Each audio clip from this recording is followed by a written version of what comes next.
தமிழ் பேசும் அனைத்து ஜோதிட நேயர்களுக்கும் அன்பான வணக்கங்க. மிதுன ராசிக்கு இந்த பதிவுனால என்ன நன்மை இருக்கு அப்படின்னு யோசிக்கிறீங்களா? அதை தெரிஞ்சுக்கிறதுக்கு முன்னாடி முருகப்பெருமான மனதார வேண்டிக்கோங்க. நீங்களும் நான் சொல்ற மந்திரத்தை 3 முறை சொல்லிக்கிட்டே உங்களால முடிஞ்சதுன்னா கமெண்ட் பாக்ஸ்ல ஒரு முறை கமெண்ட் பண்ணுங்க. ஓம் முருகா போற்றி, ஓம் முருகா போற்றி, ஓம் முருகா போற்றி. என்னை ஜெயிக்க வைத்த கந்தா கடம்பா கதிர்வேலா, நீதான் இந்த மிதுன ராசிக்காரர்களை வழிநடத்தி வாழ்க்கையில செழிக்க வைக்க வேண்டும். முருகனின் காலடியை தொட்டு வணங்கி நான் இந்த பதிவை தொடங்குறேங்க. எல்லாரும் நலமாகவும் வளமாகவும் வாழ்றீங்க அப்படின்னு நம்புறேங்க. மிதுன ராசிக்காரங்க தினமும் கோவிலுக்கு போனாலும் ஆடி மாதத்துல வரும் ஆடி 18க்கு பிறகு ஒரு விஷயம் நடக்க போகுதுங்க. இது நடக்கும்னு போட்டிருக்கேன், பயப்படாதீங்க, நல்லது நடக்கும். இல்லையா, ஒரு பரீட்சையை எடுத்துக்கிட்டா கூட 10 பாடத்துல இருந்து கொஸ்டின் பேப்பர் ரெடி ஆகுது. அதுல அதிகமா கேள்வி கேட்கறது எந்த பாடம்னு தெரிஞ்சிருந்தா நான் அதிகமா மார்க் வாங்கி இருப்பேனே, நானும் இன்னும் கொஞ்சம் கூடுதலா அந்த பாடத்தை கவனம் கொடுத்து படிச்சிருப்பேனே அப்படின்னு யோசிப்போம். இல்லையா, அதே மாதிரி தாங்க ஒவ்வொரு நாளும் நமக்கு என்ன நடக்க போகுது, அட யூகத்துக்காவது நம்ம சொல்லுவோம், அவன் சொன்னாம்பா அதே மாதிரி நடந்துருச்சு அப்படியெல்லாம் யோசிப்போம். இல்லையா, அதே மாதிரி தாங்க இந்த அடுத்து வரக்கூடிய நாட்கள் உங்களுக்கு சந்திராசிரமம் இருக்கா, உங்களுடைய ஜாதகத்துல எந்தெந்த கிரகங்கள் எங்கெங்க இருக்காங்க, அந்த கிரகங்களுடைய அமைப்புகள்னால உங்களுக்கு எந்த மாதிரியான சாதகமான பலன்கள் இருக்கு, பாதகமான பலன்கள் இருக்கு, இப்படி நம்ம சொல்லும் போது நீங்க உங்களை தற்காத்துக்க முடியுங்க. அந்த வகையில தான் அடுத்து வரக்கூடிய நாட்கள்ல உங்களுக்கு விதியின் அமைப்பு எப்படி இருக்கு அப்படிங்கிறத பார்க்க போறோம். புரியுதுங்களா? நல்லது தாங்க நடக்க போகுது, கவலையை விடுங்க. ஆடி மாதத்துல அம்மன் அருள் பெற்று அடுத்து வரக்கூடிய நாட்கள் 12 ராசிகளுக்கு எப்படி இருக்க போகுது, அந்த வகையில கால புருஷ சக்கரத்தோட 3வது ராசியாக வலம் வரக்கூடிய நம்மளுடைய மிதுன ராசிக்கு புத்திக்கு அதிபதியான புதன் பகவானுடைய ஆதிக்கம் பெற்ற ராசி, அதாவது ராசிக்கு அதிபதியே இவர்தான். அதி புத்திசாலிங்க மிதுன ராசிக்காரங்க. ஆனா வாழ்க்கை என்னவோ ஒண்ணுமே தெரியாதவன் அரசு அதிகாரியா இருக்கான். இவன் எல்லாமா அவனுக்கு என்னடா தெரியும், அவனுக்கு இப்படி ஒரு வாழ்க்கை. இப்ப பெரிய அரசியல்வாதி, பெரிய போலீஸ்காரன், இப்படி நம்ம அண்ணாந்து பார்க்கக்கூடிய நேரத்துல ஒரு சிலர் இருப்பாங்க. பாத்தியா, அப்பெல்லாம் மிதுன ராசிக்காரங்க நினைப்பாங்க, ஏண்டா என்னைய பார்த்துதான்டா அவன் படிச்சு எழுதுனா, இப்படியெல்லாம் மிதுன ராசி பேசி இருப்பீங்க. உண்மை நினைச்சீங்கன்னா கமெண்ட் பாக்ஸ்ல நிச்சயமா பதிவிடுங்க.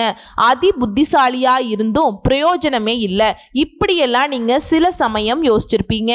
காரணம் என்ன தெரியுங்களா?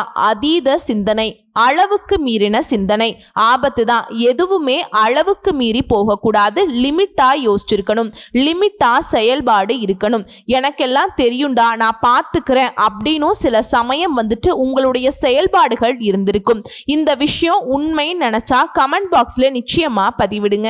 ஏங்க, எனக்கு இந்த ஒரு வாழ்க்கை கரெக்ட் தான் நீங்க சொல்றது, ஓகே தான், நான் என்ன பண்றேன், யாருடைய வாழ்க்கையும் நான் கெடுக்கலையே, யாருடைய சொத்துலையும் நான் பங்கு கேட்கலையே, யாருடைய சோத்துலையும் நான் மண்ணள்ளி போடலையே, ஆனா நான் ஒரு ஐடியா பண்ணி ஒரு தொழில் ஸ்டார்ட் பண்ணி அந்த தொழிலை மேம்படுத்தலான்னு சொல்லி ஒருத்தர்கிட்ட உதவின்னு போய் நிக்கிறப்ப அவங்க அந்த என்னுடைய ஐடியாவை எடுத்துக்கிட்டு என்ன வெளியே தள்ளிடுறாங்க. ஏமாந்து நான் நிக்கிறேன். எல்லா விதத்திலையும் என்னுடைய சிந்தனைக்கு தகுந்த மாதிரி என்னுடைய வாழ்க்கை இல்லை. சிந்திக்கிறது மட்டுமே வாழ்க்கை இல்லைங்க, அதை செயல்படுத்தணும். செயல்படுத்துறது மட்டுமே வாழ்க்கை இல்லைங்க. செயல்படுத்துறதுக்கு முன்னாடி மற்றவங்க கிட்ட நம்முடைய செயல்பாட ஆதியிலிருந்து அந்தம் வரைக்கும் சொல்லக்கூடாதுங்க. அந்த மிதுன ராசிக்காரங்க எப்படி தெரியுமா, ஒருத்தன் அண்ணா அப்படின்ட்டா போதுங்க, அடடா கூட பிறந்தவனை கூட தூக்கி தள்ளி வச்சுட்டு அவங்களுக்கு எல்லாத்தையும் சொல்லி கொடுக்கறது. அவனா சரி அண்ணா அப்படின்னு உங்க தலையை தடவிட்டு பாய் பாய் டாட்டா அப்படிங்கிற மாதிரி போயிருப்பாங்க. என்ன மேடம் இப்படி கிண்டல் பண்றீங்க, அப்படியெல்லாம் தப்பா நினைக்காதீங்க, நான் உண்மையை சொல்றேன். ஏன்னா ரகசியம் காக்கப்பட்டா மட்டும்தாங்க உங்களுடைய மதிப்பும் மரியாதையும் உயரும். மிதுன ராசிக்கு அந்த ரகசியம் அப்படிங்கிற விஷயம் இல்லவே இல்லை. அதாவது உசுரை கொடுத்து ஒரு விஷயத்தை கண்டுபிடிச்சு அதை வெளிக்கொண்டு வர்றதுக்கு முயற்சி பண்றீங்க. அதை கஷ்டப்பட்டு நீங்க கண்டுபிடிச்ச விஷயத்தை அசால்ட்டா ஒருத்தவங்களுக்கு தூக்கி கொடுத்துறீங்க. ஈஸியா கிடைக்கிறது அவன் பார்த்தீங்கன்னாக்கா இன்னும் ஈஸியா அவன் மேலே போயிடுறான். ஸோ அடி பாதாளத்துல இருந்து இருந்த நீங்க பட்ட கஷ்டங்கள் எல்லாமே அப்படியே பாதாளத்தோடையே போயிடுது. இப்போ மிதுன ராசி என்னங்க செய்யணும்னு சொல்றீங்க? அடுத்து வரக்கூடிய நாட்களை பொறுத்து உங்களுடைய வாழ்க்கை எப்படி இருக்குன்னு தெரிஞ்சுக்கிட்டா மிதுன ராசி ரொம்ப புத்திசாலி தான். நீங்க உங்க வாழ்க்கையை சரி செய்ய முடியுங்க இல்லையா? நான் உங்களுக்கு கொஸ்டின் பேப்பரே கொடுக்கிறேன், ஆன்சர் மட்டும் நீங்க எழுதினா போதும். சரிங்களா? மிருக சீரிஷத்துல 3ஆம் பாதம் 4ஆம் பாதம், திருவாதிரை நட்சத்திரம், புனர்பூசத்துல 1ஆம் பாதம் 2ஆம் பாதம் 3ஆம் பாதம், இந்த நட்சத்திரங்கள் எல்லாமே ஆளுமை பெற்று முழுமையா இருக்கிறது தான் மிதுன ராசி. அதுல இருக்கக்கூடிய கிரகங்களுடைய அமைப்பை பொறுத்து தான் உங்களுக்கு பலன்கள் இருக்கு. எந்தெந்த கிரகங்கள் யார் யார் கூட இருக்காங்க, எந்தெந்த கிரக நிலைகள் எங்கெங்க இருக்காங்க, அந்த கிரகங்களுக்கு சுபாவம் என்ன, அவங்க அந்த இடத்துல இருக்கிறதுனால உங்களுக்கு பலன்கள் என்ன அப்படிங்கறத நான் சொன்னேன்னா உங்களுக்கு கூடுதல் விவரங்களா இருக்கும். சோ நமக்கு அடுத்து வரக்கூடிய நாட்கள் இப்படிதான்ப்பா இருக்க போகுது. கரெக்டா நமக்கு வந்து பார்த்தீங்கன்னாக்கா இந்த வாய்ப்பு வரப்போகுது, நம்ம பயன்படுத்திக்கலாம். சோ வந்து கொஞ்சம் நமக்கு சாதகமா இருக்காது, கொஞ்சம் வந்து அந்த விஷயத்தை நம்ம தள்ளி போடலாம், இப்படிங்கிற ஒரு ஐடியா உங்களுக்கு கிடைக்குங்க. அந்த வகையில கிரக நிலைன்னு பார்த்தோம்னா ராசியில குரு பகவான், தன வாக்கு குடும்பஸ்தானத்துல சூரிய பகவான், அவர் கூடவே புதன் பகவானுங்க. தைரிய வீரிய ஸ்தானத்துல செவ்வாய் பகவான், அவர் கூடவே கேது பகவான். பாக்கியஸ்தானத்துல சனி பகவான், அவர் கூடவே ராகு பகவான். தொழில் ஸ்தானத்துல சந்திர பகவான், லாபஸ்தானத்துல செவ்வாய் பகவான், ஐன சைன போகஸ்தானத்துல சுக்கிர பகவான். இப்படி கிரக நிலைகள் இருக்கிறாங்க. கிரக மாற்றம் அப்படின்னு பார்த்தோம்னா 17/7/2025 அன்னைக்கு புதன் பகவான் ஐன சைன போகஸ்தானத்திலிருந்து ராசிக்கு மாற்றமாகிட்டாருங்க. 26/7/2025 அன்னைக்கு சுக்கிர பகவான் ஐன சைன போகஸ்தானத்திலிருந்து ராசிக்கு மாறுறார்.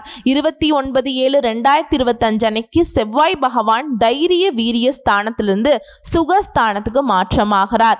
3/8/2025 அன்னைக்கு புதன் பகவான் ராசியிலிருந்து தன வாக்கு குடும்பஸ்தானத்துக்கு மாறார். இவங்களை பொறுத்து உங்களுக்கு பலன்கள்னு கேட்டீங்கன்னா அடுத்து வரக்கூடிய நாட்கள் அப்படிங்கிறது இத்தனை நாட்களா உங்களுக்கு இருந்து வந்த நெருக்கடிகள் எல்லாமே அகலுங்க.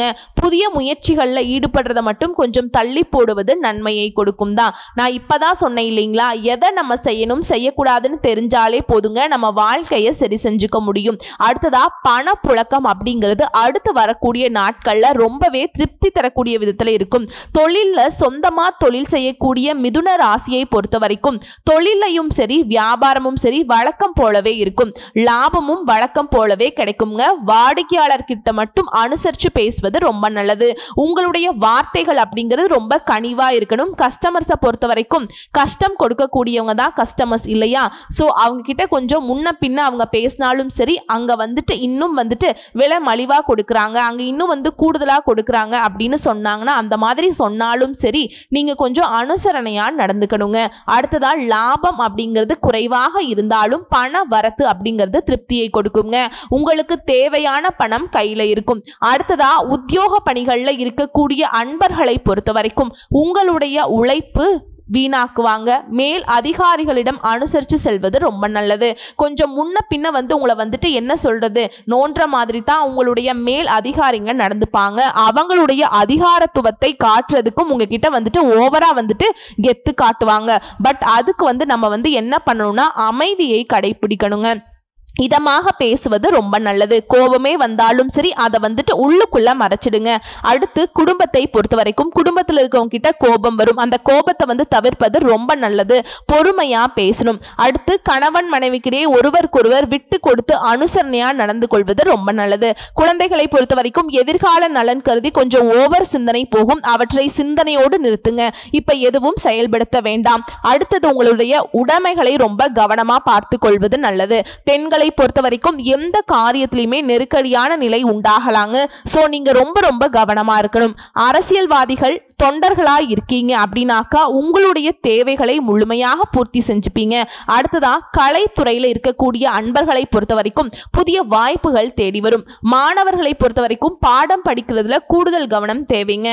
ஆக மொத்தத்துல மிதுன ராசிக்கு அடுத்து வரக்கூடிய நாட்கள் அப்படிங்கிறது பொறுமையா இருக்கணும், நிதானமா செயல்படணும், கவனமா இருக்கணும், கண்ணும் கருத்துமா விழிப்புணர்வோட இருக்கணும். அப்ப என்ன செய்யணும் அப்படின்னாக்கா கூடுதல் கவனம், இதுதான் பெரிய விஷயம். மிதுன ராசி ஃபாலோ பண்ணணுங்க. அடுத்து தெரிஞ்சவங்க மேடம், அதனால ஒன்றும் பிரச்சனை இல்லை. அட தெரிஞ்சவங்க மேடம், ஃப்ரெண்டு மேடம், அதனால நான் இஷ்டத்துக்கு பேசலாம் இப்படின்னு யார்கிட்டையும் நீங்க எப்பவும் போல இருக்கக்கூடாது. இத்தனை நாளா இப்ப என்ன சொல்றீங்க, கஷ்டமா இருக்கு, வாழ்க்கையில நான் பெருசா முன்னேற்றத்துக்கு போகல, எதுவுமே எனக்கு கைக்கூடி வரலன்னு சொல்றீங்க இல்லையா? இந்த விஷயத்தை இந்த நாட்கள்ல ஃபாலோ பண்ணி பாருங்க. நிச்சயமா நீங்களே ஆச்சரியப்படக்கூடிய அளவுக்கு உங்க வாழ்க்கைக்கு ஒரு திருப்பு முனையை ஏற்படுத்தும். புரியுதுங்களா? சோ இப்ப வரைக்கும் பார்த்தோம்னா நம்ம பொது பலன்களை பேசியிருக்கோம். இப்ப நான் கூடுதல் விவரங்களா நட்சத்திர பலன்களை சொல்றேங்க. அப்படின்னா இந்த மிதுன ராசியில் இருக்கக்கூடிய நட்சத்திரங்களுக்கு கூடுதல் விவரங்களா இருக்கும். அந்த வகையில மிருகசீர்ஷ நட்சத்திரம் 3ஆம் பாதம் 4ஆம் பாதம். தொழிலை மாத்தலாமா, வியாபாரத்தை மாத்தலாமா அப்படிங்கிற எண்ணம் உண்டாகலாம். பட் அந்த எண்ணத்தை இம்ப்ளிமெண்ட் பண்ணணும், அதை செயல்படுத்தணும் அப்படின்னா அது வேண்டாங்க. அடுத்ததா உத்தியோக பணிகளில் இருக்கக்கூடிய அன்பர்களை பொறுத்த வரைக்கும் இடமாற்றம், பதவி உயர்வு கிடைக்கிறதுக்கெல்லாம் வாய்ப்பு இருக்கு. நான் முன்னாடி சொன்னேன் இல்லைங்களா, மேல் அதிகாரிகள் கிட்ட நீங்க அனுசரணையா நடந்துக்கிட்டீங்க அப்படின்னா இந்த பதவி உயர்வு நீங்க விரும்பிய இடத்திற்கு இடமாற்றம் கிடைக்கிறதுக்கு வாய்ப்பு இருக்கு. தொழில்ல, வியாபாரத்துல உங்களுக்கு வர வேண்டிய பாக்கிகள் வசூலாகும். சோ பழைய பாக்கிகள் அப்படிங்கிறது நம்ம கிட்ட வராம இழுபறியா இருந்துச்சு இல்லையா?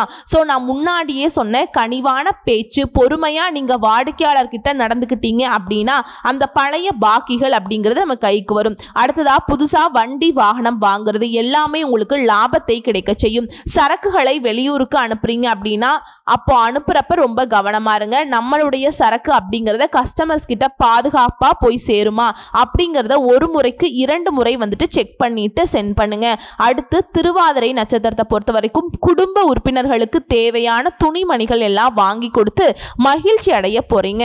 கணவன் மனைவிக்கிடையே இருந்து வந்த கருத்து வேற்றுமைகள் குறையும். உங்களை பத்தி யாராவது வீண் அவதூறு பேசுறாங்க அப்படின்னா அதை கண்டுக்காதீங்க, ஒதுக்கி விட்டுட்டு போயிட்டே இருங்க. அதுதான் நமக்கு நல்லது. தேவையில்லாம அவன் பேசுவான் 1000, அதெல்லாம் நம்ம காதுக்குள்ளையும் மனசுக்குள்ளையும் கொண்டு வந்தோம்னாக்கா நம்ம பொழப்பு கெட்டு போயிடும். மேலும் இப்ப வரக்கூடிய நாட்கள்ல விருந்து, கேளிக்கைகள் இந்த மாதிரியான விஷயங்கள்ல கலந்துக்கிட்டு சந்தோஷப்பட போறீங்க.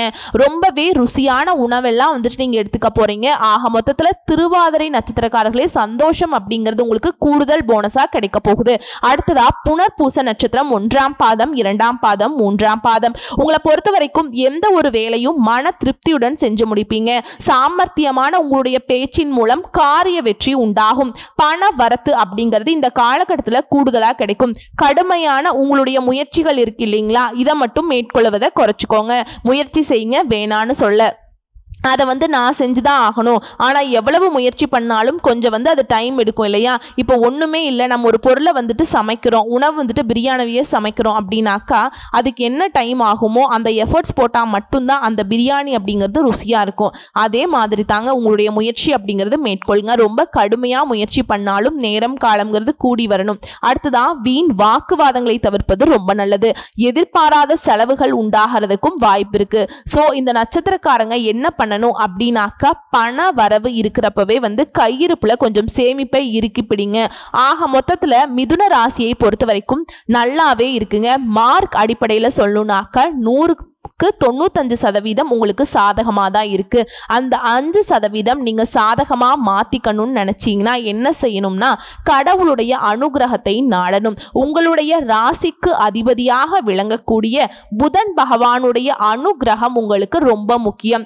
ஒவ்வொரு புதன்கிழமையும் பச்சை நிற ஆடைகளை பயன்படுத்துங்க. அதாவது நவ கிரகங்கள்ல வீற்றிருக்கக்கூடிய புதன் பகவானுக்கு பச்சை வஸ்திரம் சாற்றி அவருக்கு அர்ச்சனை செய்து வழிபாடு செய்யுங்க, நன்மைகள் உண்டாகும். வாழ்க்கையில வெளிச்சம் அப்படிங்கிறது உங்களுக்கு தொடர்ந்து வந்துகிட்டே இருக்கும். நிறைய விஷயங்களுக்கு விடை தெரியாம இருக்கீங்க, அது எல்லாத்துக்கும் ஒரே சொல்யூஷன் அப்படின்னாக்கா நீங்க புதன் பகவானை வழிபாடு செய்யறது மட்டும்தாங்க.